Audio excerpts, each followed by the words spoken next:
លុបថ្ងៃទេរេដល់ជាងមេឃកូនស្រុកទឹកភ្នែកនឹកម៉ែនៅស្រុកចង់ដឹង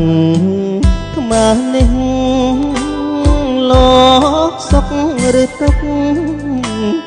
មានអ្វីហូបចុកដោយកូនឬទេ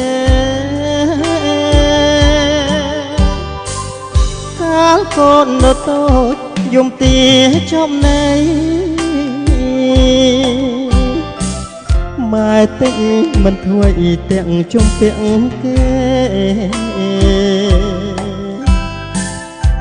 ស្ទូងដង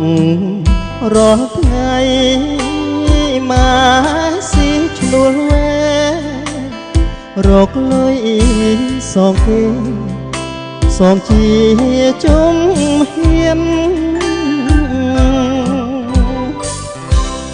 ទាំងតប្រកងជញ្ជាក់រហែកសសរិស័យម៉ែស៊ីឈ្នួលគេចេះចាំកូនបីឲ្យកូនប្រុសស្រីរកណាស់បានសុខ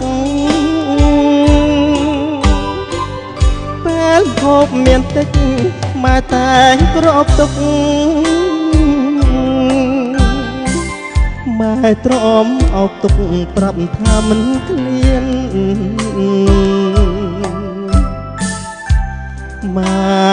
ស្រែកបងខំឲ្យកូនញ៉ាំភ្លាមការពិតម៉ែឃ្លានម៉ែហេវស្ទើរខ្សែ